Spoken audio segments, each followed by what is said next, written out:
Welcome to the Pump Rules Podcast, the show where cast and connoisseurs come to talk all things Vanderpump Rules. So glad we're getting to do this. I know, and I dressed for the occasion. Perfect. My James Kennedy t-shirt. Fantastic. I didn't know you had that. Of course, I'm wearing the new cast member shirt, Dolly Parton. No one knows about it yet, but I have an inside track with everybody, so I wasn't supposed to reveal it.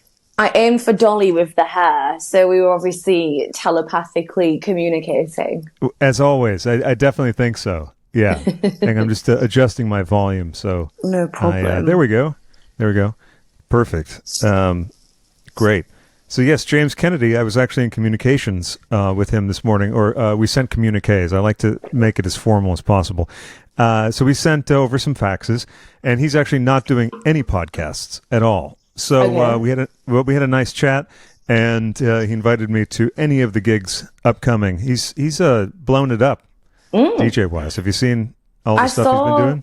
He's been doing a lot, and I've been watching Southern Hospitality, which is the offshoot from Southern Charm. Oh, yeah. It's really good. It's like early Vanderpump Rules before they all kind of got famous. It's all like Lever's Bar Republic in Charleston. And it's a similar kind of vibe. Like Lever is obviously like the Lisa Vanderpump of the situation. And he kind of was on there because one of the girls working there, Maddy, funnily enough, she's called She DJs. So she did like a warm-up for James Kennedy when they were in Charleston. So yeah, he kind of is a little mini crossover. Yeah, that's a nice crossover. Did you ever watch Winter House? Because I know you watch a lot of the Bravo shows. I watched most of the Bravo shows. I watched Summer House for the first 2 seasons. And then when it got to when COVID happened, it was just too much. I couldn't. So I kind of gave up a little bit on Summer House. But I think... Yeah, I know about the characters and things like that on it, but I haven't watched Winter House. But I know there's a lot of like below deck crossovers, Pump Rules crossovers. It's getting very incestuous. Is the Bravo universe? Well, of course, it started out with the whole crossover, the greatest crossover. Brandi Glanville, who I once met at DragCon backstage, and she was wearing a trash bag because she was about to eat. So, and she said, if you guys just couldn't mind not taking a photo. And we were like, of course. And I said to my friend Shai, I was like, can you please get a photo? So I have one. Get a photo. It's not for publication. It's just for my own enjoyment. You can send it to me, though. Exactly. Hey. And you would be, of course, because I don't think I gave you a proper introduction, and you deserve one. It's Maddy Paterson. And your podcast, so everyone can listen to it, is... Money Can't Buy Us Class. Which is very true for me and my co-host Eunice. It's very on brand. Yes, it's look, it's true, and I say that as a compliment. Much like you said, my voice sounded like a horror film earlier. Exactly. Yeah, exactly. Because again, there's so many horrors in the show, and some horrors, and that's true on this show too. So I agree. Sorry, if I keep faffing with this, look, that's what I have to do so I can hear in that one. So I'll be. Oh, okay. So, like, in a little while, it's going to be like you're going to apply a piece of duct tape or electrical tape or something? Yeah, just duct tape my mouth shut probably after a while. A tip for you and anyone else that wants to apply any tape to their bodies. Learn from the best. Learn from the Queen's gaffer tape.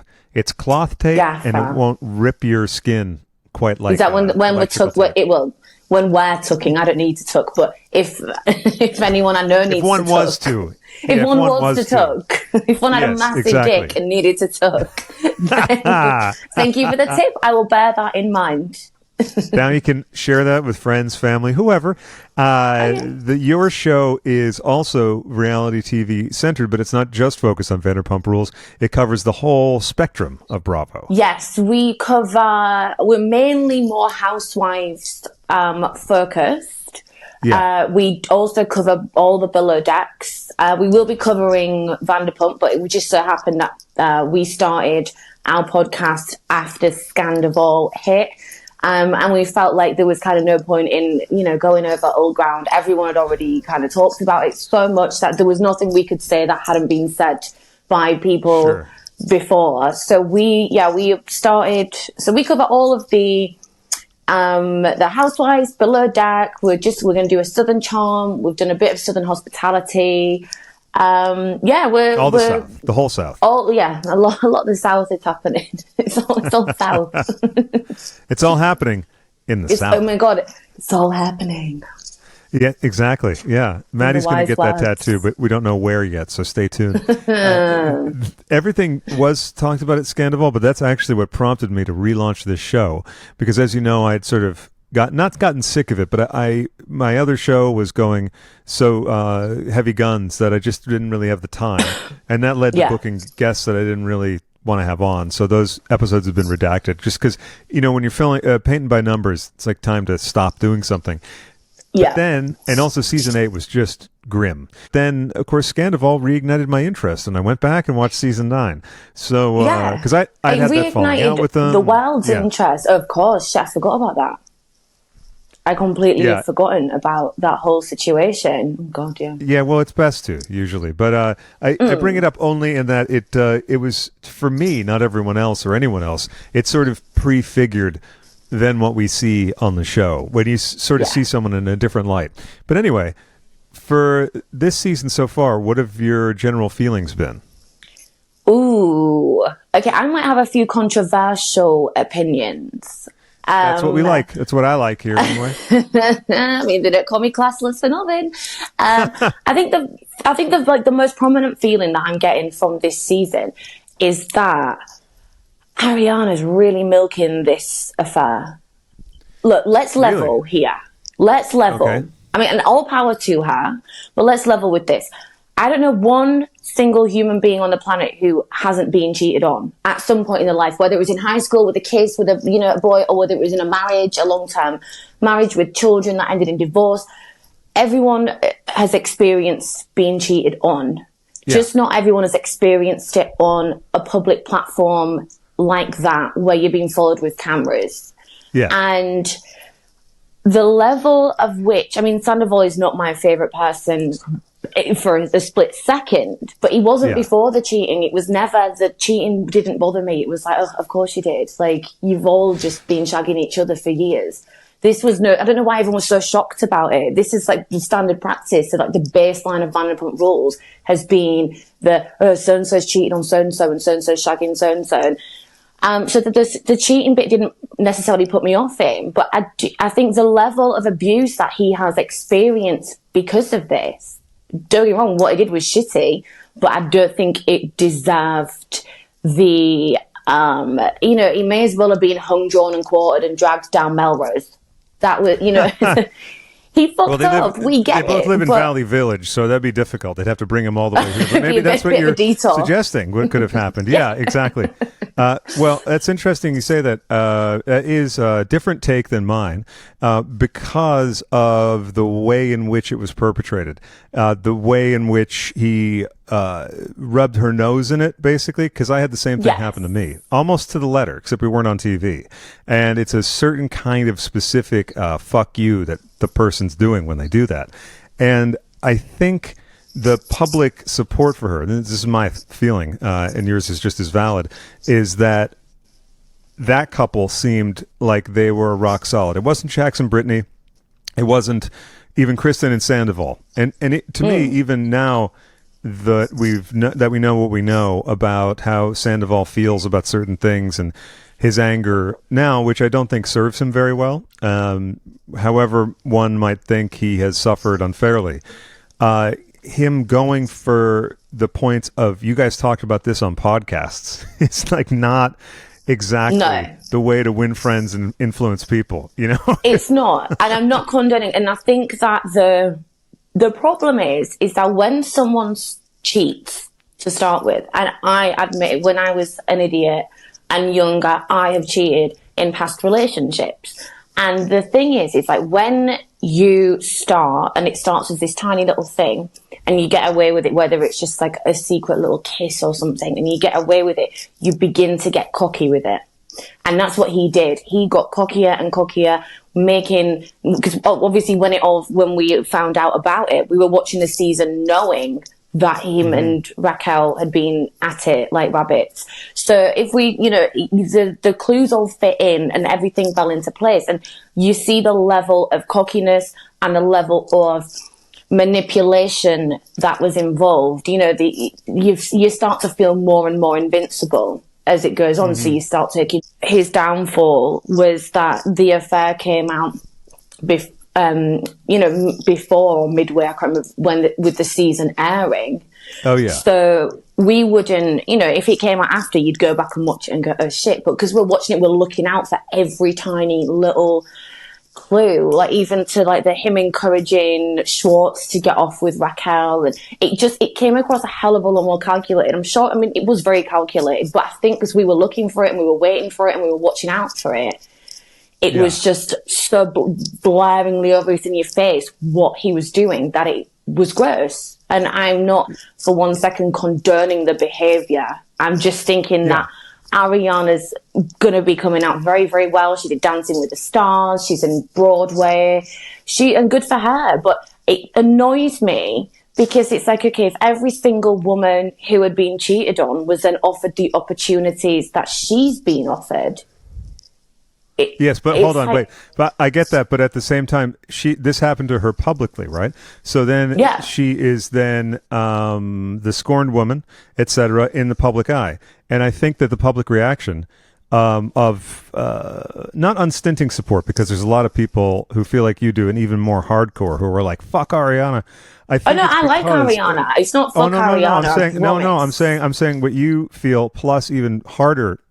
In that direction, where people are like, fuck her. There's all kinds of like intense hatred towards her. Not saying you hate her. I'm saying other people. No, Tom. So, what's that? No, I said, I don't hate her at all. Like, I feel I know. I know. I'm saying that. So you're, say, here on the spectrum, and then there's people all the way over here who are like saying blood-curdling things about her. So I think that is enmity towards her because of all the opportunities she's getting. But the opportunities, I think, are coming about because of the fact that everyone's been cheated on, and their relationship seemed to be a stable one, and that's why there's all these offers. And the scandal was so big. Companies are going to exploit any scandal. Do you know what I mean? And so, and also, all power to her for taking the opportunities. If I've been cheated on in the past. If I was sudden, and if it was public, I'd be taking every opportunity. I'm not saying she shouldn't be doing that, but then the public's reaction of such vitriol hatred towards a guy who fucked up. Yeah, he definitely fucked up, but most men fuck up. I don't think I've met a single man in my life who hasn't fucked up. And I love men, don't get me wrong, and hi to all the men listening. I'm not having a go, but I'm sure that most men would be the first to say, yes, I fucked up. The point of the hatred towards him got so insane that it was like, okay, what do you want him to do? Would you be happy if he did just fucking top himself? Like, what can this guy do? He's fucked up royally, but driving somebody, and the mental health, everyone talks about mental health all the time, and mental health is so important. And if this happened 10 years ago, there wouldn't be the talk of the mental health, but there is now. And I just feel as though the level that it went to got so crazy. And then I can guarantee you, Craig, that if he had have gone and killed himself, all those people would be then hashtagging be kind, hashtag talk to someone, hashtag mental health. I find it turned into like a pantomime. I don't know, in the States you have pantomimes. It's like a we don't, but basically, you want to explain it for the folks who don't know what it is. Yeah, it's a holiday tradition. It's like a holiday tradition, and you go, and it's usually like based off like a fairy tale, like Peter Pan or Cinderella, and it's all very camp and fun and over the top, and there's always a villain in the pantomime, and every time the villain walks on, you go boo, boo, and like everyone boos and jeers, and it turned into like a pantomime, did Vanderpump Rules with the hatred. It's like he walks on, whatever he says, whatever he does is boo, boo, without actually listening to what he's saying. And I'm not, like I said, I gotta say though, listening to what he said on the reunion did not do him any favors whatsoever. He was so abrasive and insulting, and I think that adds to it because, again, it's a show where people are invested in. Scandival did get a lot of people who I know personally who were always like, why do you watch that show? It's junk. And I'm like, you've never seen it, so whatever, you're missing out. Yeah. Now they binged it like it was Breaking Bad, and they're all obsessed with it, as they should be. Because, again, it's one of the greatest things on television. I've always felt that way. Outside of season 8. But which was you which really was hate because, season 8, don't you? yeah, because that was the producers trying to bring in the new kids to like do cosplay as the real cast. Now, also, they've broken the fourth wall. And I mention this all the time, but it's so important. They've broken the fourth wall. And if they just were pretending that they still worked at the restaurants, it'd be a joke. But anyway, back to the scandal of it all. I think also it's the way he's handling it. Now, of course, yes, his mental health is a concern, and they're talking about that now on the show. The thing that I'm a little not at odds with Lisa with, but it kind of makes me uncomfortable, is that she does have understandable PTSD from losing her brother. Yes, but I think it's clouding her advice to the other folks in the cast about how they should feel about Tom. Now, understanding that they can't just keep bashing him or whatever, that's fine. But then, Sheena talks to them in the alley, and it goes from 0 to 90. It's like maybe he's trying to make an overture to be friends, but then it's boom into the and it doesn't really. He did acknowledge her feelings at that one time at the end of the Scandival episode. Well, can we just go back to Sheena for 1 second? Because Sheena has kind of made this all about her. Like, she made it all like she's crying about it. She's this about it. She's, I'm this about it. My friend did this. Can we just revert back to when Brandy was married to Eddie Cibrian, and she had 2 children? And who was the other woman in that? Sheena. And I know she goes, that was in the past or whatever. No, you broke up a family which had 2 children. Inevitably, they were going to break up because Eddie Cibrian was always going to cheat on Brandy. But you were involved in that, and there were children involved, and they were married. So why Sheena feels like she can be on this high horse and make it so the Sheena show, which she did in the previous season, I'm not saying she's doing it now, but in the previous season, I thought, you maybe need to pipe down a little bit. Well, to me, what her main issue is that 2 of her friends conned her, even when she was trying to ask, like, is there something going on? And so she was lied to by one of her longest standing friends, best friends, etc., who then later said, like, some shit about, like, we were never really friends or something. I can't remember exactly what the quote was. Yeah. But also, one sec. So also, Raquel, or Rocky, as I like to call her, had taken full advantage of Sheena's kindness. Sheena welcomed her into her house when she didn't have a place to stay, really, and integrated her into the group. Ariana as well, and so I think that's the other aspect of it. That also to what you said about she has no leg to stand on. It is a different thing in my mind, because it's not like her and Brandy were hanging out. Now it's not to say that being the other woman is a great thing or all that, but to me the onus of that is really on Eddie, because I tend to believe when the woman says, but he said he was going to leave her. Now, she was how old was she? She was like in her early 20s. I get that, and everyone makes mistakes, but I just think, I don't know, something just doesn't sit right with me, especially now she's married with a child. She, out of everyone, should maybe be able to say, okay, I was that person, I fucked up. And, Eddie, of course, the onus is on Eddie, 100%. But Eddie wasn't Eddie, she must have known that Eddie was married with 2 children. And I'm not saying, you have to rehash the past or or dig up old dirt. I know all that's kind of settled now. But it just, to me, didn't sit well that she, I don't know, there was just something that I just thought, well, you did that. And then you did it.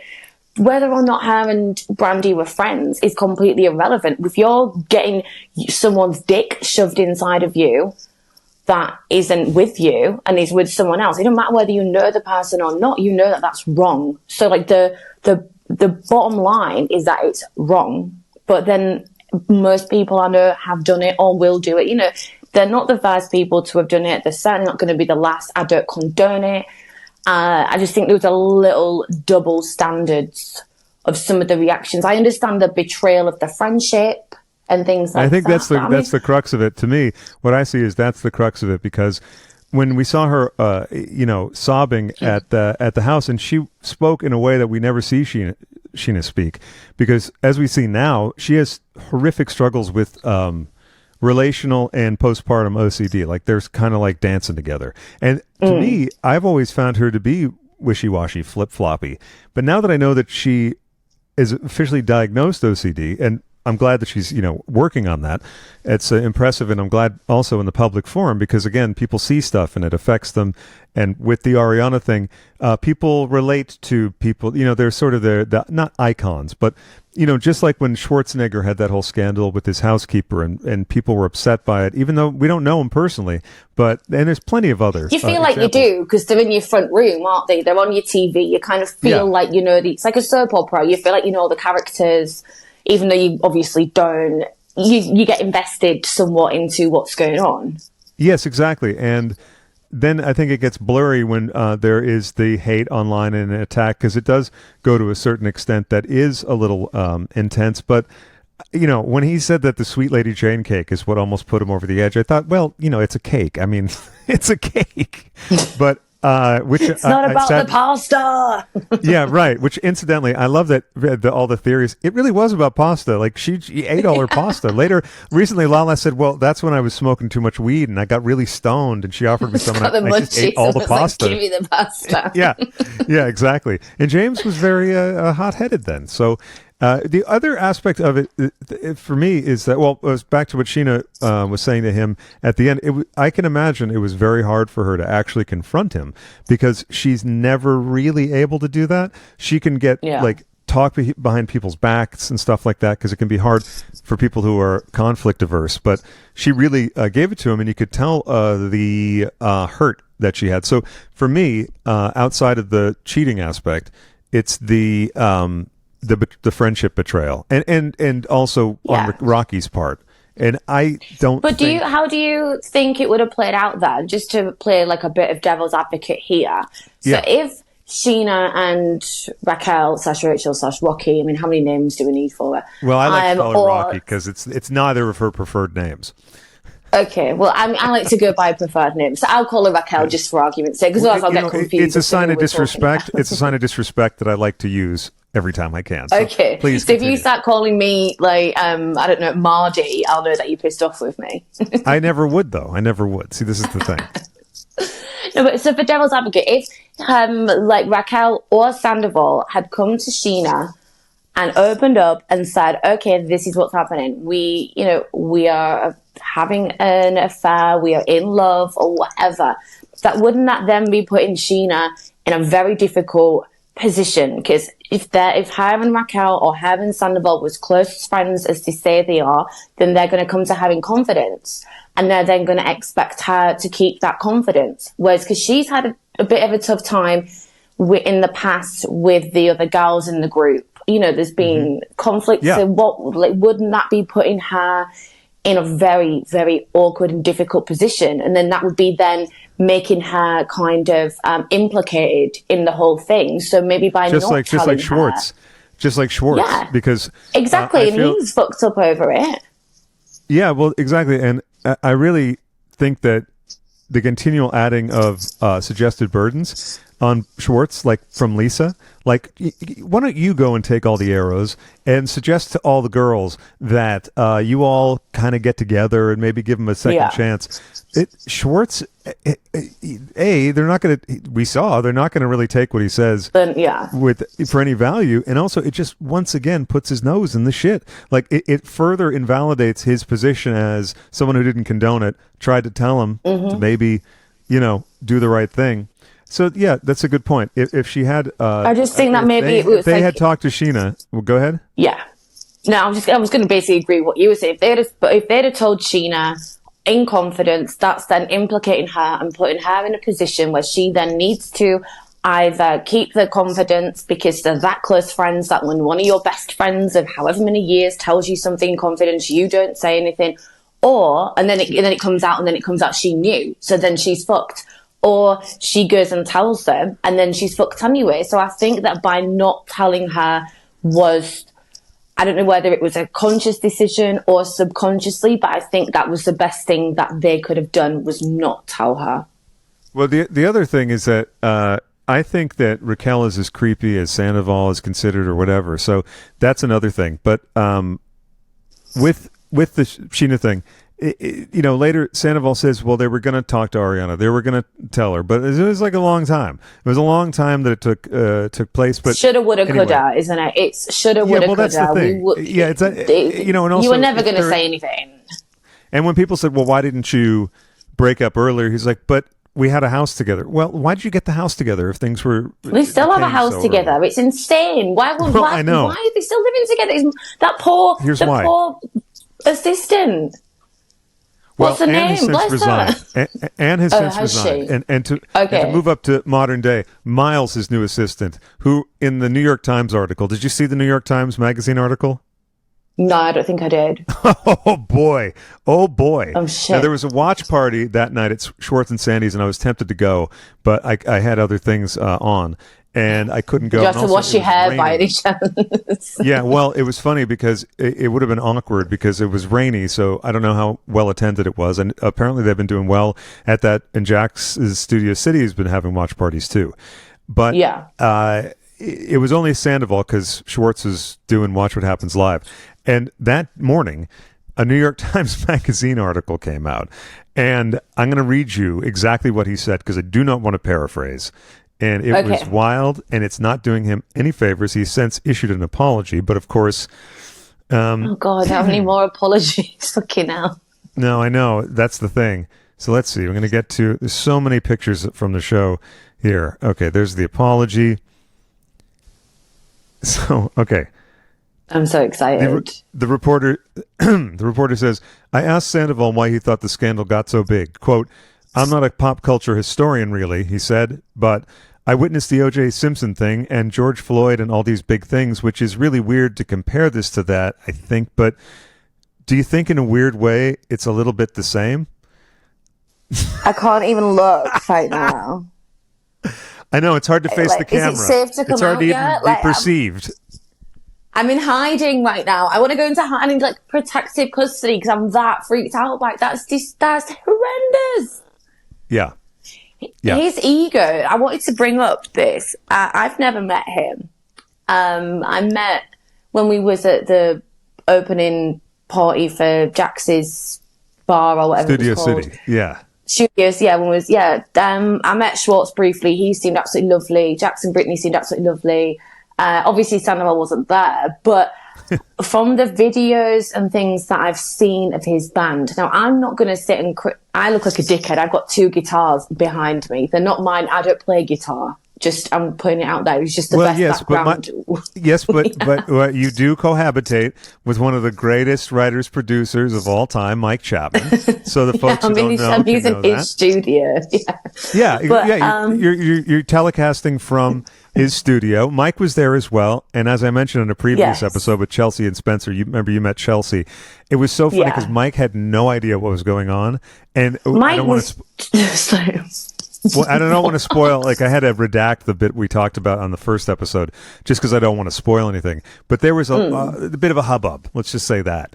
And Mike was just like, "What the fuck?" But anyway, so you met them, and you haven't met Sandoval, but you were going to say you didn't want to judge his musical ability, but. No, I don't want to judge the band's musical ability, the other musicians within the band, because the musicians seem to be doing a good job. They're playing. Yeah. I've seen quite a few videos from his shows. The band seem great. The musicianship in the band, the players, the drummers, the guitarists, the bass players, the whatever, they're all doing great. Him, not so good. It's cringe best central. I don't know. But is he?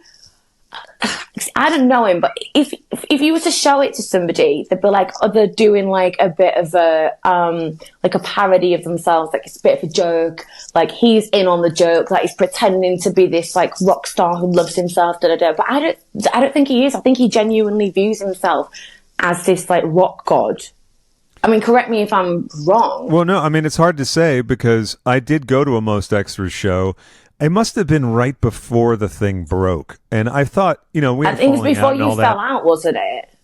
No, we'd fallen out, but he'd texted me once when I was in England.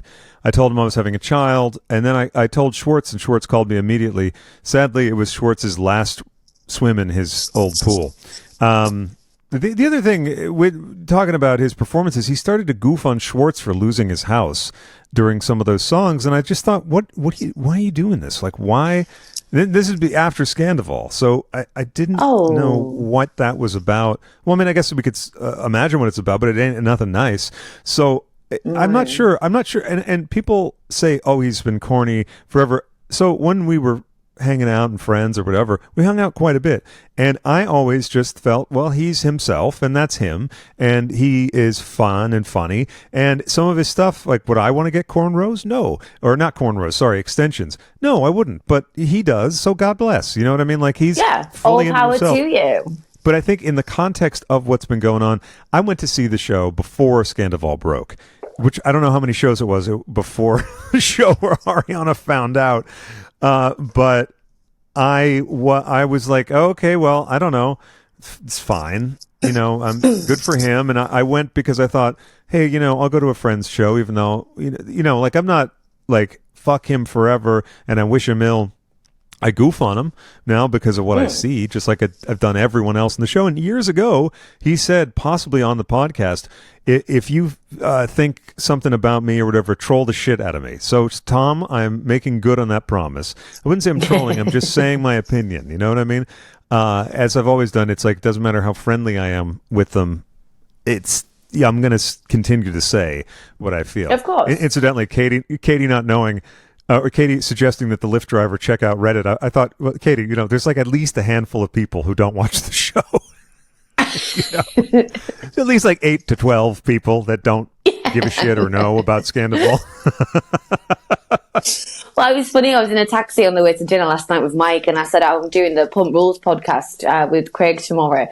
And he was like, Mike's one of the very tiny handful of people who doesn't know about it. Yeah. So I'm in this taxi on the way to dinner trying to explain. I'm like, and then this happened. And then Ariana found his phone. And then this happened. And he's just like, what are you fucking talking about? Like, I don't know what's happening here. I was like, but it's a very important, like, piece of pop culture history. Like, this is a thing. You have to know. And he's like, I honestly, so lost, doesn't know, and honestly doesn't care. Well, I mean, Mike's seen a few things. As I told someone I may have mentioned on the show, I was like, this is a guy who told me a story once, just offhand, just one of a million anecdotes that come out.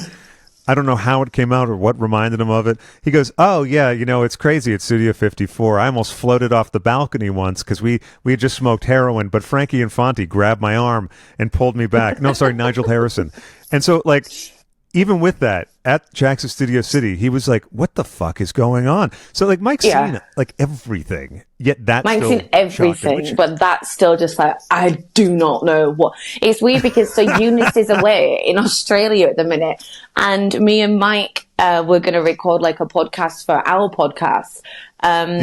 Whilst Eunice was away, but then the Apollo twin blew up, so that was a whole other boring story. But so what we did in preparation is I showed him 3 episodes back to back of a classic New York Housewives thing, and he started taking it really serious. He made notes like, so Dorinda's the drunk blonde with the short hair.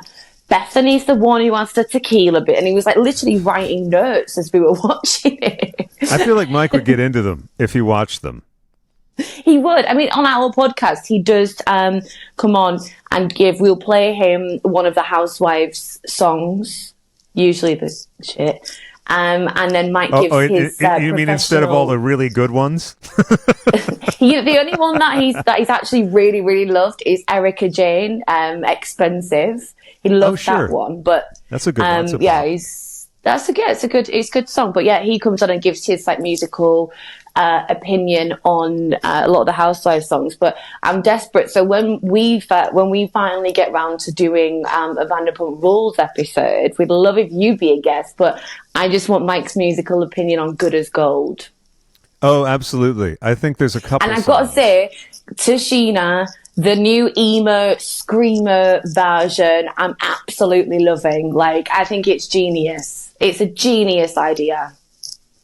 I think it's great too, but that reminds me, of course, about their house and why the house is still co-owned and everything. I believe. Oh yeah, sorry, we're back and to I don't that, know. yeah. That's okay. That's what the show is. It's just us talking about the show.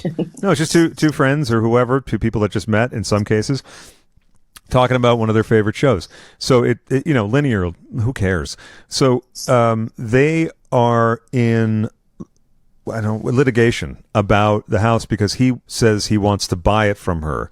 Her half, but she doesn't want to do that for two reasons. She's like, how is that fair? He gets to stay in the house, but secondly, the rate of I think the interest rate plus the value of the house has risen, or not the interest rate, whatever it is. The house is worth more now than it was when they bought it. So there's a couple other things, but so she's suing him because she doesn't want to do it that way, and without someone coming to some decision, I don't think it's gonna change. Why don't they both just sell?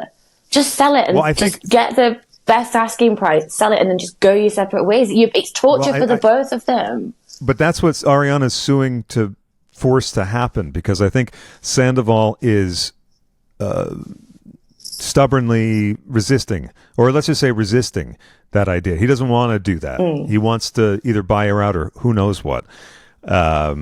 So that's why. And also, I think she's moved out since, because the show was filmed, the season was filmed 3 months after the scandal thing. So a lot can change, can't it? Exactly. Well, look, she's on Broadway in Chicago, and though these opportunities, those opportunities came about through that, she can actually deliver. She can sing and dance a Bob Fosse show. So it's quite funny when you think about it. Like, he's the one who wants to be like the rock star playing all these like sold out shows, and she's got the lead in a Broadway musical. Well, karma has a curious way. Karma is a fucking bitch. It really is a bitch. And what I said about her milking it, I'm not saying, and the opportunities, I just want to clarify, I think all power to her. Like, I would have done the exact same thing in her situation, 100,000,000%. All it is that it just, from when it's staging, like, coming this season on Vanderpump Rules, I think it's going to get to the point where people are going to get a little bit annoyed with the fact that it's like a me or him camp. When, if you're over someone genuinely, and once you're over it, you're like, I don't care, you can speak to him, like, I don't give a shit if he doesn't bother you anymore. So it's obviously still going to bother her. And I don't think they've made it exactly clear, but it sounds as if Lala says something like, since when did being cheated on make you God? Or something like that. There's like a soundbite about that that's coming later in the season. I think she's, from what I can gather, might start to rub people the wrong way ever so slightly. Yeah, and then we'll have to wait and see, but that's definitely what the promo leads us to think. Also, when Schwartz and Lala have that chat poolside, they say something. One of them says, I think Lala says something about her being put on a pedestal. The only issue I have, not with her, what she said, was what Schwartz said at the where the hell, what restaurant? One of the restaurants. And he's tasked by Lisa to go around and invite everyone to Wolf Vanderpump. My favorite part of that, before I get to the part I have a problem with, is he goes over to James. Hey, James, have you heard? Lisa's got a new restaurant opening. James can't even hide the, like, yeah, I know, because it's one of those things where they have to, let's introduce the topic, which is the only thing that's kind of like a little, shoehorned. But then when Schwartz is met with the blowback that he's getting from the ladies, and I don't know why he thought Katie, who also still is a little annoyed at him, or Ariana would go along with that. But then when she resists, which he should expect, he says something about her ego being out of control. And I'm like, stop saying that to women. Just stop saying it to women. It doesn't come across well, man. It does not. It really doesn't. It doesn't. Look, if you're trying to get people together or do whatever it is that you're trying to do, then don't start by saying something offensive, because then that's not going to work. You go in there. You shouldn't have mentioned it in the first place. I think it was probably very orchestrated, like, oh, Schwartz, you go and invite people to, is it Lake Tahoe, where the restaurant is? It was very, you can tell it was a bit too orchestrated, because they're going to tell him to go fuck himself and shove it up his arse. Sure. But also, it's like a big thing to get everyone to go to Lisa's new venture. On a trip. Yeah, exactly. And it's promo for Handy Place, she goes, oh, you know what? I can hook you up. No shit, Lisa. You can hook him up? Wow. How generous of you. And Schwartz invited himself on the trip. Oh, can I come? Oh, give me a break. So he's obviously planning the story arc at some point. I think we're in for a very, very interesting rest of the season, and it'll be quite fun to see how it plays out, because Ariana's got a new boyfriend. She's very happy. And we see him on the series, so that's going to be nice. And good for her. Like honestly, I was team Ariana until it got to the level that it got to with the online and getting spat at in the street and things like that. It's like, you don't know this person, it shouldn't affect your life that much. Well, I mean, that whole thing where it carries over, like, people can have their thoughts, opinions, and even say things on shows much like this, but the actual, like, edging into, not violence, but invasion of someone's personal space. Well, assault, spitting on someone's assault. Right, no, it's bad. And that's when I'm like, Go ahead. Sorry, I was going to clarify. I was team Ariana, and now I'm team everyone, let's just get over it and move on with our lives. Well, the thing is, so they bring up the issue of suicide. Now, no one would. I don't think anyone would want that. But it's a tricky, blurry situation. In that, are all these people, all of them, supposed to step over their own feelings to make an overture to Tom? All of them, meaning Ariana, Katie, whoever. Now, look, Lala reached out to Rocky at the beginning to do her due diligence for her own mental health. I like that she's saying, I don't want to be angry at everyone all the time, or I don't want to be angry all the time because it's not good for me. So that's something that is very true for everyone.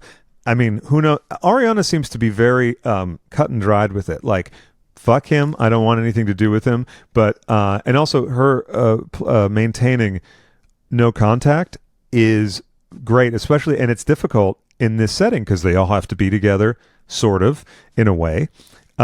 So she just won't film with them. But then James said something on the red carpet, some red carpet last year, and he said, well, that thing where no one will film with them, like, I don't know, they've tried that on me, and I don't think that's fair, so I'm not going to say that I'm not going to film with them. So that's good, because currently he's only filming with Billy Lee and Kyle Chan, or the folks that were at his birthday party. I completely understand what you're saying with that. But then to say I'm having, to be so, if I'm, if being cut and dry and saying I want no contact, I want nothing to do with him, but then still kind of digging your heels in about the house. If I wanted no contact with somebody, and I've done this before with an ex, we broke up and we were still living together because it was convenient. It was like, it was just the easiest thing to do. Like, we do, I was working different schedules to him. We barely saw each other, but we were still living together. And then it got to the point, one day I woke up and I was like, I have to just get out of here. I don't care what it takes. I can't be around this person. Something clicked in my brain and it was like, boom, done. I don't care what. You can keep the sofa. You can keep the microwave. You can do, I didn't care. I just need to be out of there. I'm not saying she should back down on the house situation, but I mean, maybe rent somewhere and get him to pay the rent. I don't know. I think she is renting, and then living with someone's bizarre. But the thing is, like what you said, like the some of the options, like renting a place and having him pay for it, like that's not going to happen. He'll refuse outright. Now, he was talking about his bank being overdrawn and shuffling money around and everything. And in this article said, I think it was this article, he said that he had to go on tour with the most extras because of the financial situation. Very understandable, but and she's making a lot of bank, and also she needed to. They invested in something about her. It's not open yet because of zoning bullshit. They had to tear down the front and then rebuild it. Normal things for restaurants, but still. And she's been so busy that it makes sense to me that she's not out, but she's living elsewhere. And in the article, Sandoval says something to that effect. And I get at least, look, this is the first 3 months afterwards, right? And of course, yeah, we forget that. We feel like we're living in real time with it when we watch it, but we forget it was fucking months have gone past. I have to applaud Bravo and everyone involved, Evolution, the production company, because Ariana called them as soon as, I don't know, the next morning and said, this is what's going on. You guys should put cameras up. And they just, I think they put they paused Housewives, one of the Housewives, because they needed the camera crew and stuff to go right over there. Love it. Thank God they did, because a week later wouldn't be the same. We've all had that fight that her and Sandoval have. It was paint peeling, perfect. It was some of the best television. It was like The Sopranos. It was so good. It was like Emmy award worthy television. And sorry, my paper was rattling then. I seem to be coming across very Team Sandoval in this whole conversation that we're having, and I'm genuinely not. I'm just now at the point where the last season and when it all happened, it was very like, yeah, girl power, bitches rule, da da da da. And then it got so crazy, and now I'm watching. I'm thinking, oh God, all right, okay, let's just now, with the whole. Why should I move out? And he's saying, well, why should I move out? And it's like there gets to a level where it's like you both need to be a bit more adult about it and let the lawyers handle it. I think, neither of you should be living in that house. I think it should just be sold. And then you can go on your merry ways. Like, they're both digging their heels in, and having that poor assistant, I know she's not working for them anymore, but, like, they'll only speak through her. It's, oh my God, it's painful. It's painful. Yeah. It's entertaining, but it's painfully entertaining to watch. Well, it is. I do get a sick joy out of the fact, though, that she's like, you blew our life up, so you don't get to dictate what I do, and if you're going to be here, you're going to have an intermediary, or however it was decided on. Like, I do love that twisting of a screw. Yeah, but I mean, you know what? Like, pettiness is amazing. Who wouldn't feel that way? Who wouldn't feel like petty, angry? I certainly felt that way when I was being cheated on for what turned out to be like a year and a half, 2 years. 100%. I get in this, like, are you kidding? It's like looking in a mirror, though. We've all been very, very petty. We've all had shit go on, and we've all got, oh, do you know what? I'm going to do this. Like, whatever your level of pettiness is absolutely warranted in that situation. And we've all been there with it. We've all been there, but seeing it when it's someone else, and you're like, what the fuck are you doing? Like, this is insanity. Like, well, no, to me, I'm like, I get that totally. I enjoy it. I enjoy seeing Ariana. That's what I mean. I get it 100%. I'm like, it's amazing, but it's crazy at the same time. It's like, what is happening? Also, if you're the one that violated the partnership, the marriage, whatever, Lisa, I have to agree with her. Not that I wouldn't, but do the gentlemanly thing and get the fuck out of there. Get out. You have no leg to stand on. You need to move the fuck out, or you both need to move the fuck out and move the fuck on. And I think. Yeah, like if you've committed the crime, you got to do the time, and that time is being done.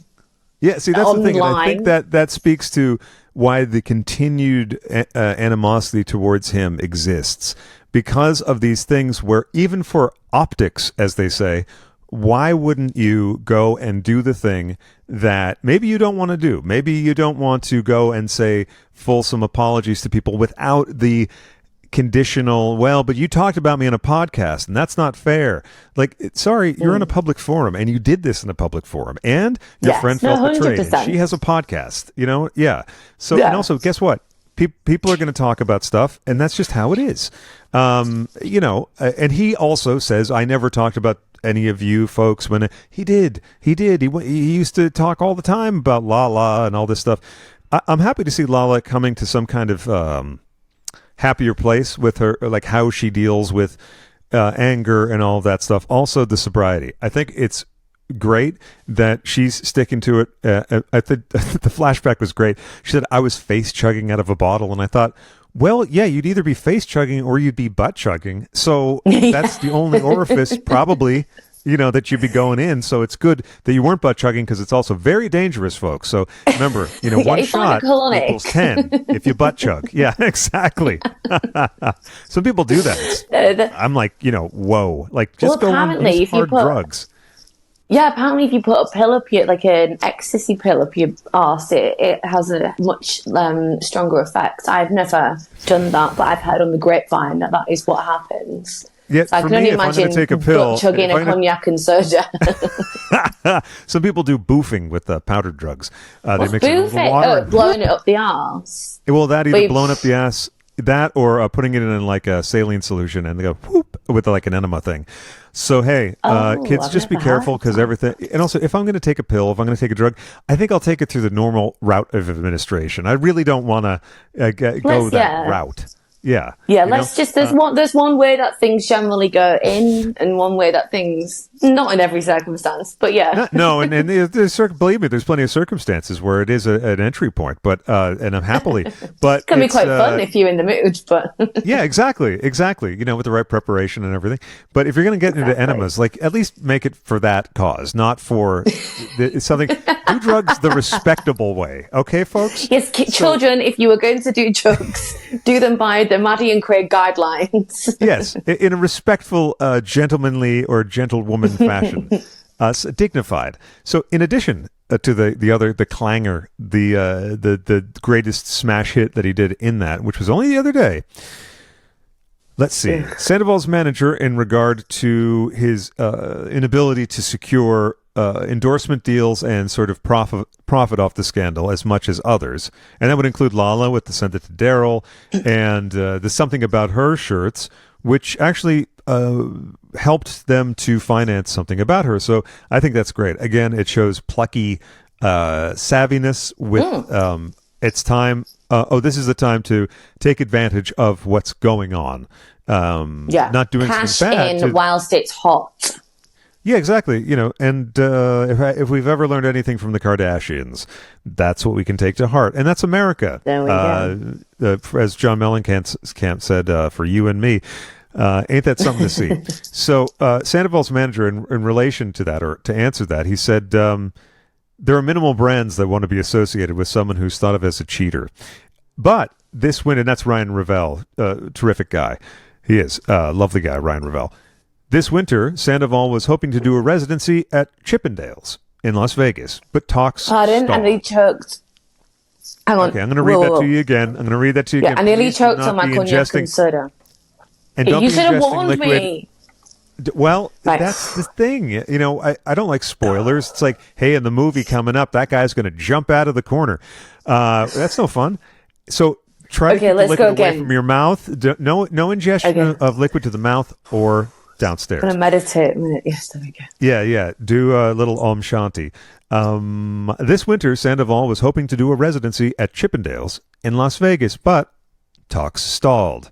Sandoval was disappointed. Quote, I'm in really good shape right now, end quote. He said, adding, quote, it's frustrating because, everybody cashed in. Everybody won on this. The cast, the execs, the network. Everybody made so much money. But I try to put it on myself to make the best opportunity of it that I can. I don't know what product, who would want. Has he seen the Chippendales? Does he look like a Chippendale? I'm not being awful. I'm not seeing him naked. I'm not Raquel. I've not fucking seen him naked. So how would I know? We see him shirtless in the, hey, everyone, we're beginning our day at the beginning of each episode. He's not Chippendale level. Like, he's on Magic Mike, for fuck's sake. Like, come on. But, at the same time, people who have any kind of notoriety, they'll book him. You'll see him singing somewhere. Not just him, but, you get some kind of level of television fame. And all these. But he was just on SAS Who Dares Wins, the US version, because they've got that. They've got it in Special Forces. They've got Special Forces. Yeah, over here it's SAS Celebrity Who Dares Wins or whatever. And he was on that in the US version with Jojo Siwa from Dance Moms, who I think they had to fucking bare knuckle fight each other in one scene. I've not seen it. And that's why when he says in the first episode, I just got back from New Zealand, he was filming that. So he obviously got paid for that. So what's he on about? Well, and then he says in the article that when they passed by a billboard with him on it, he said, well, I probably could have gotten on that show, but I wouldn't have been on the billboard. So I'm sure his rate was pretty good for that, and hopefully it was. Again, I don't bear him any financial or spiritual or mental health ill will. I'm just here to goof on the things that I think are a little, and... Well, 100%. Are you telling me he's not got a massive, hefty paycheck for Vanderpump Rules from bringing it from a brink of maybe cancelling because it was getting a bit yawny to breaking the internet with it and it getting spoken out at White House dinners? Like, he's going to be paid quite heftily for that. So I think he needs to, especially in the state of the world and the cost of living crisis and all that thing, I think he needs to shut the fuck up about not getting paid for certain things when people can't afford to put the heating on or put food on a table. I think we need to stop whining about the fact he used his dick to get ratings on a TV show. So, yeah. And with that, he started a podcast. And I don't know if you remember, the idea of starting a podcast was what led to the falling out. But enough about that. Yeah. He started a podcast. It does fairly well from what I understand. Also, this is the thing about public notoriety. When you have public notoriety, you make money unless you close yourself off in a box. People are going to listen to the show whether they're on Tom's side or if they're anti-Tom. That's what goes on. People have enmity towards public figures, and it does them well. So, granted, he's not doing as well as Ariana, but who is? Dancing with the Stars. And by the way, she did great on that. She almost won. She was amazing. She won some hack job. It was just for the fun of it for a name. She was actually really fucking good. We didn't get Dancing with the Stars over here. I just saw. Oh, okay. I was just watching clips. We have Strictly Come Dancing, but I was watching all the clips on YouTube and on Instagram. She was amazing, and I loved that the first dance actually she came out in a more glitzy camp version of the Revenge reunion dress. I thought that was a great move by the costume department. Well, I also love the ads she did with the Duracell, because he always talked about, he was like, I'm the one who always bought the batteries. And then the one that was my favorite was the Bic commercial, because they're shooting in their house, in their bathroom, the ensuite bathroom. And she's like, it's time to unclog my life. I can only imagine his reaction to seeing that one. I think those kind of situations, like the commercials and that kind of thing, I think that's funny. That's tongue in cheek. It's fuck you. I'm getting a big paycheck for this. I enjoy that level of getting back at somebody. I think that's perfect. Like I said, and I'm reiterating again, it was just the level that it went to is spitting at somebody or threatening them or things like that. That's the only thing that put me off of the whole circus of Vanderpump Rules for a while. Was it just got so nasty and deep. That's the thing about public crazes, public fads. It was like the new hula hoop. This is what happens. These things get out of control. It's then reported on CNN. All this stuff's going on. It did do the show a lot of favors. Interestingly, Alex Baskin, the showrunner, the guy who kind of helped create the show, said he wished it had never happened. And to me, I'm like, in what world do you wish this never happened? What are you talking about? So it's going to be difficult to have all the gang together. But the ratings weren't as good. They just debuted to the biggest ratings ever, I believe. And the reunion, no one was leaving their house. I mean, except for those 5 to 12 people that we talked about before that don't watch the show. Mike. Mike and who else? The Lyft driver, and I think about 10 others who have not been identified yet. And Ariana's right. Yes, I would like to talk to the Lyft driver. I would certainly like to talk to that Lyft driver. We haven't seen all that much of Katie this season, and I'm looking forward to seeing what the romantic liaison with the pink-haired girl is. And I think... and a love triangle between Schwartz and her and the pink-haired girl. I'm really curious to see how that unfolds, how that happens, how no one knows up until that point. And in the disgust with which I know Katie's going to react to it. What do you think about Girl Joe? That's her nickname, by the way, because Kristen dubbed her that because their lawyer, for most of them anyway, is also named Joe. So Girl Joe, your thoughts? Galja is who was staying with Schwartz. Who's Remember, Galja? as he said, she wasn't my roommate. Did she stay They weren't over here a living lot? together, but she was staying over. She seems fine. Like, she just seems quite chilled. I mean, I hope we see more of her. I want to kind of learn the dynamics more. I'm very interested, but she's not been in it that much. I think there's been a lot of talk about her, a lot of speculation. But what about, just to shift it slightly, what's this whole rumor about Sheena and Schwartz getting off of each other? I haven't heard that. That was in like a soundbite in the this season on Vanderpump Rules. That wasn't my Lisa Vanderpump impression. I missed that. It's something about Sheena and Schwartz in Vegas, and they snogged each other or kissed each other or something. I don't know whether it was. It probably one of those like red herrings, but it's probably something that happened like 10 years ago before it was any ever relevant. Well, but remember, that Vegas is a. Go ahead. No, I was going to say that I think that's probably what it was. I doubt it was nothing actually happened recently. But yeah, no, Galjo seems fun. Galjo seems quite chilled. But I don't know if she's going to fit in with the gal gang, the gal group, which they have now all come together and banded as one. So here's the. I don't think she's going to go down too well.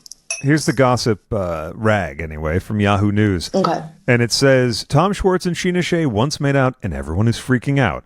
Oh my God, the Vanderpump Rules plot literally never stops thickening. We now have possible, cryptic confirmation that Tom Schwartz made out with Sheena Shea in Las Vegas one time. Because this is what happens to friendships forged in the fires. This is all the editorial. In the season 11 trailer, as you mentioned, Schwartz makes this shocking confession to Lala Kent, quote, I've cheated. I was a makeout slut. I made out with Sheena, like in Vegas, and nobody knows that. Kent, speaking for the world in general, responds, what? So we're going to have to wait and see what the parameters of that are. Oh, on Instagram, Shea was asked by podcaster Denny Pellegrino to confirm Schwartz's story. She responded, quote, things that were supposed to go to the grave, but it's not exactly what you think. Stay tuned. So, a cliffhanger. So yeah, it's cryptic. It's cryptic. Indeed. It's a red herring. It'll probably be like years and years and years and years and years ago before either of them were married or whatever. They probably. It'd be funny if it was like before they even knew each other. It was just like some stranger, and then. So I think so. I really enjoy when we see trips to spas or nail salons, especially because this one, Intimacy, I didn't catch it first. I didn't see the awning outside, but it's Into My Sea. Into space MI space SEA. Intimacy. That is a classic Los Angeles type of thing.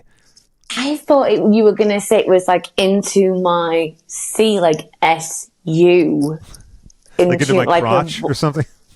Well, crotch is the nicer way of putting it. I was thinking maybe it's like a waxing place or something. But I'm glad that you clarified.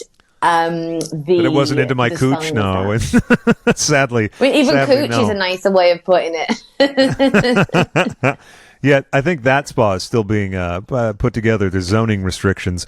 It's next to the new pump. So that closed, but now it's next to, the new one is next to Tom Tom. Oh. We went there a couple times, right? When you were in town? Pump? Yeah, we did Sarah for dinner a couple of times. We did Pump a few times. We did Tom Tom a few times. Well, now we're going to have to go to Schwartz and Sandy's. I know. I can't believe we didn't do that when we were last there. It was open when we were last there. It was, but the thing is, I think Franklin Village is kind of a odd location. It's not exactly in the hub, the like West Hollywood vibe. Yeah. Yeah, and now Jackson Studio City does make sense. They live in Studio City, and Studio City's not that far away. Some friends were like, well, Franklin Village isn't that far away. And I thought, well, I remember it's like a 10-minute Uber ride, during which I was like, where are we going? I've been to Franklin Village. Where the fuck are we? But like, for instance, yeah, exactly. For instance, I can walk to any of those. Like I walked home from Sur that time. It's like a 15-minute walk, and it was a good constitutional. But I'm certainly not walking to Studio City. But, James's pool party. James and Allie's pool party. Forgive me. What'd you think? I liked that he got that inflatable and was like, "Oh, it's like your sandwich shop." And I was like, "Is that a compliment one of the or is something that a about bit of hers is open, shade?" and it's open for gossip. that Yeah. I love that everyone's like sober curious. Like that's like the new thing. That's my new favorite phrase. And now how Schwartz adopted it to semi-sober curious, which that's like, yes. It's definitely a new vibe. I don't know how AA would view that as an official title for the whole drinking. California sober thing. I think, look, whatever works for anyone works. Like James clearly should not be involved with alcohol. Yeah, he's a bad drunk. He sees it. Yeah, but now he sees it. He made the decision. That's the only way that shit can happen. You cannot do it the other way. It's not going to work. There's going to be like what they call white knuckling it, and then people often get resentful of the other person who asked them to do it. So that's not the weed. I think you have to make the decision for yourself 100%. Like if someone kind of forces you into it, you're going to resent them absolutely massively. What did you think about the last scene? Right, so in America, Graham is Graham in the UK. It's a graham. I feel like what is a graham cracker? Like it's a new drug thing. Over here it's grams. We know some people who are graham crackers for sure. They're sure a cracker with that gram. They make it disappear. I know, in very short spaces of time. So Graham, the dog, it kind of felt a little bit like when on Real Housewives of Beverly Hills, when there was that whole thing with Dorit and the dog, Lucy Apple Juice, whatever, and it was very orchestrated, and it was just weird that they talked about... She ditched the dog. Well, yeah, but I'm just saying, like, it just was very on brand for Lisa Vanderpump to have suddenly, out of Arizona, found the dog and it be in the rescue center. And thank God it is, because I'm the biggest dog lover on the planet. But it was very interesting the way that, again, Lisa Vanderpump's found herself in another scandal or issue involving a dog, or the alleged neglect of a dog, or something like that. I wouldn't say alleged.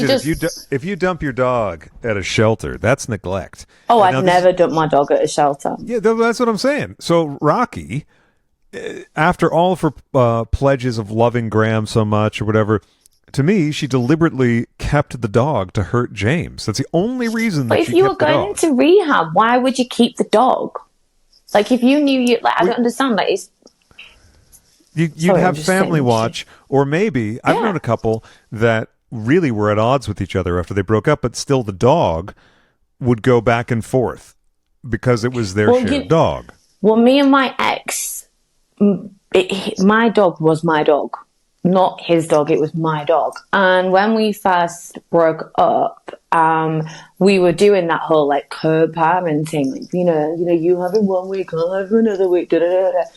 And then 1 week, my ex just decided not to ever bring my dog back, blocked me on everything, and basically stole my dog. And I've never seen my dog since. Yeah. It's horrible, and it's a very, very difficult thing. So I really, really felt for James in that scene when he finally got the dog back and was like, oh my God, and like hearing like the dog had bitten a couple of times. That's obviously not the dog's fault. It's out of stress and out of anxiety on the dog's half. So I was over the moon. Or poor training or whatever. Yeah, poor training. I was over the moon when he got the dog back, because I thought that was beautiful. And thank God for that. But I mean, bringing a dog into a house with cats is not going to be easy, because cats are assholes. Yeah, sure. In the nicest way possible. It might be difficult, but then sometimes it works. Sometimes it works. It'll be interesting to see what happens. I have a feeling Allie completely supports that, because she seems so lovely. Yeah, she seems very calm, very grounded, very level. She seems absolutely lovely. I think he's maybe met his match with her, because she's not gonna let him get away with shit, and she's also not gonna like use him as something to complain to the others about. I felt that Rocky used him as like, oh my god, poor me. Oh, like that's her move. That's like a covert narcissist. Yeah. Ali seems like she's got shit together, and she is she's a grounding person, calming influence, and I think that, I think he needs that. What did you think when he went to Sandoval's party and Sandoval wanted an apology from him for the casting thing? No. See, he didn't want an apology for the Kristen thing. He didn't want to. Kristen, sorry. No, it's okay. I know he wanted an apology for Kirsten on her behalf. No, he was asking. He wanted an apology for the betrayal of the friendship, because in addition to how he felt at the time before the reunion, the way that Sandoval said we weren't friends, that's not what we saw on the show anyway. And if the show's really real, look, how would I phrase this? So, James and I became friendly after Sandoval interceded because of certain things said on this podcast and the preceding iteration. So we were not friends at all. And then he was like, you should. It ended up James, before he stopped doing podcasts, was on this podcast 3 times or something. And so every time we see each other, it's very friendly. So why would someone do that if they're not friends with the other person? You know what I mean? Or both people. So they hung out every time there was a pool party or any get together. James was there. So for Sandoval to say we were never really friends or we were never really close at the reunion, again, I know he was under attack, but like, he just made fun of James, but not well.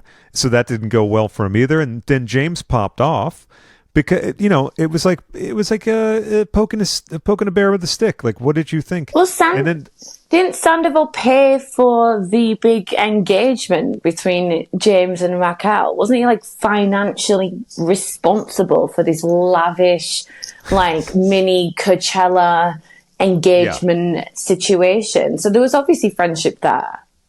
There was, and then there's also a couple unless other the network was ways to paying for it. No. So here's what happens. The network doesn't pay for anything. The network doesn't pay for the Coors Light that was being brought in by the truckload to Katie and Tom's wedding. Katie and Tom's wedding was not paid for by the network. Any of that stuff. I mean, there might be 1 or 2 things, but but very small things, because the premise. I know Bravo pays for trips. But Bravo on Housewives anyway. Bravo pays for accommodation, flights, etc., etc. I don't know if that's what I mean. I don't know if it's the same on like Vanderpump Rules as it is on Housewives, but Bravo does fund the trips. Well, they do to a certain degree. Like, I don't know if they pay. They probably pay. My guess is for like the trip to Wolf Vanderpump, but Katie and Tom's wedding, no one's accommodations were being paid for. No one's trip up there was being paid for. Okay. So I think if it's a event that they want to have happen, they pay. Like with Housewives, that's like a guaranteed good time. It's a 3-parter. There's going to be a dinner where there's a fight. Always good. So, classic. Yeah, totally classic. But back to the apology. Excuse me. Schwartz said it perfectly. He said, you should have just said sorry. Because Tom brings it back to something that happened 10 years ago. They made up after that. Sandoval was his if you friend moved on, that. you've moved on. 100%. Like, it's like you can forgive and maybe you don't forget, but if you've forgiven, then you don't bring it up. Because then, you might not have forgotten him and Kristen. So I just saw a friend of mine called Kirsten like 2 days ago. Sure. I've not seen in ages. So that's where my mind block is getting mixed up with the 2 names. Sorry. Oh, that's okay. So if you've forgiven James for that, you might not have forgotten it. But if you've chosen to forgive it, then you don't bring it up again. Once you've said, okay, fine, we're friends, I forgive you, let's move on, then you can't just throw it back in someone's face. Well, see, this gets back to the where do you have a leg to stand on because you did this once? So with this, they got over it. They were friends. They hung out all the time. Excuse me. Sandoval defended Kennedy when there was certain ructions in the group related to his behavior. He counseled him. He did act like a big brother. And so when he says at the reunion, I felt like you were my older brother. I looked up to you, or whatever. So that's the betrayal that James is talking about, to my mind anyway, because James is even shocked when he brings up Kristen. He's like, what are you talking about? And then I like, though, that James said, okay, I'm out of here. Forget it. Because James is like, well, I'm not going to not go to his birthday party. Just out of like spite, like I'll give him, and then he leaves. Understandably, I do love that Allie just was like, I'm going to stay in the car. Like, I know. She's like, I want nothing to do with this fucking freak show anymore. I am staying in the car. I'm not conversing. Ariana's bush looks very healthy, though. So I don't know if that helps if you pee on it or not. To wrap up, what are your feelings, hopes, and wishes about what we're going to see in the upcoming season? Or the rest of the season? I hope that we see some more genuine, like actual genuine humility coming from Sandoval. But judging by his comments recently in the New York Times, my hopes have kind of been dashed. I hope that the girls stick together and that this doesn't become a big divide. And I hope that there's no jealousy between the girls, because Ariana is doing so well for herself. And I applaud her. And when I said at the start she's milking it, I don't blame her for fucking milking it. Milk that cash cow, honey. Any woman in your position would do the same. I just hope that it doesn't make other people resentful of her, if you know what I mean. Yeah, I hope that the girls stick together, because there's nothing better than when, one of your girlfriends is going to do something shit and you all kind of band together. I hope that they kind of stay like that. And I hope that Sheena's OCD gets better for her sake and for her family's sake as well, because I know firsthand just how horrendous and terrifying OCD is.